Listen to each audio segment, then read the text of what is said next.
जयपुर से खबर आपको बता दी, बाघ ST-2402 को ट्रैंकुलाइज करने के प्रयास सरिस्का डीसीएफ अभिमन्यु सहारण और रेस्क्यू टीम मौके पर पहुंची है।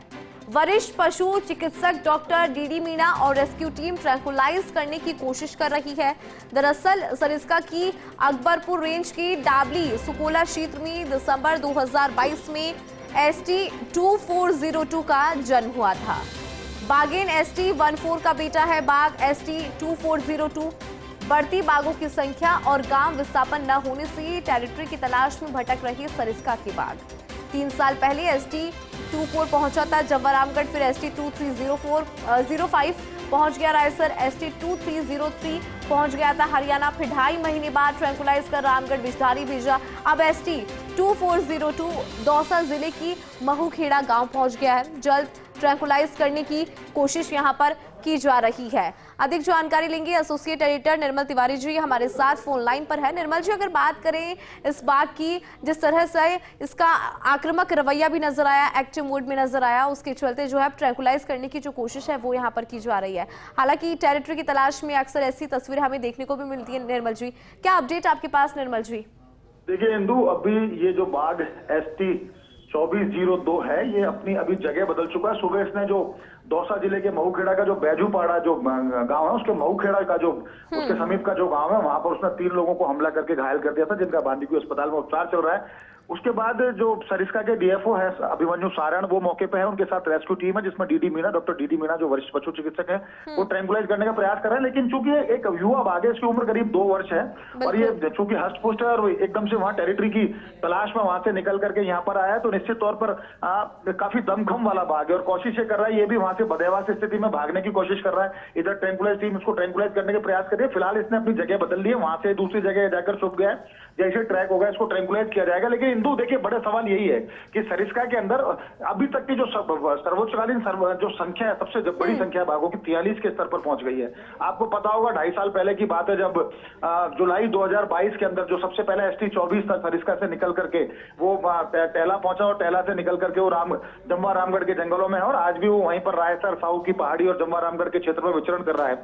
उसके बाद जो दूसरा बाघ था 2303, वो सरिस्का से निकलकर हरियाणा पहुंच गया था। उसने भी 3-4 लोगों को घायल किया। 2.5 महीने की मशक्कत के बाद उसको ट्रैंकुलाइज किया, रामगढ़ बिजधारी भेजा।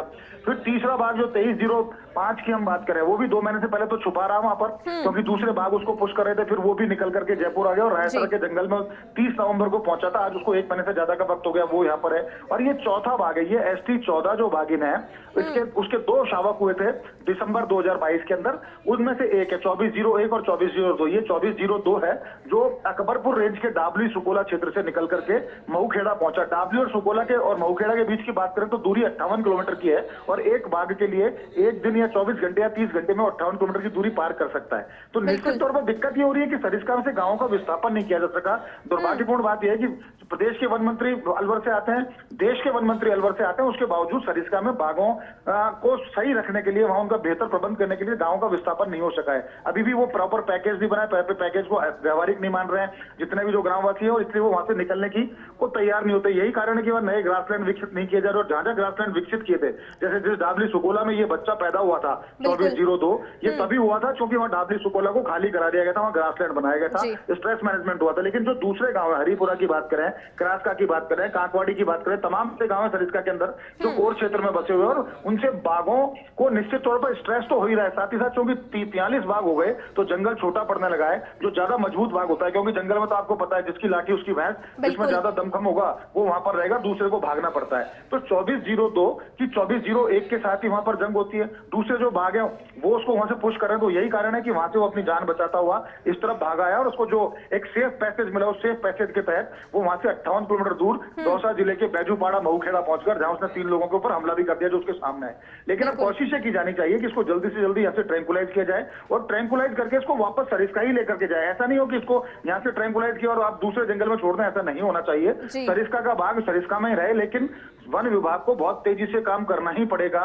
हम तो वन मंत्री संजय शर्मा से भी कहेंगे, क्योंकि वो खुद सरिस्का की धरती से आते हैं, अलवर की धरती से, कि उनको प्रयास करने चाहिए कि वहां बाघों के बेहतर प्रबंध के लिए वहां जो गांवों का विस्थापन है वो तुरंत प्रभाव से किया जाए, वहां प्रे बेस्ड मैनेजमेंट के ऊपर काम किया जाए, हैबिटेट इंप्रूवमेंट के ऊपर काम किया जाए, तभी वहां के बाघ बाहर नहीं निकलेंगे, अन्यथा ये स्थिति बनती रहेगी।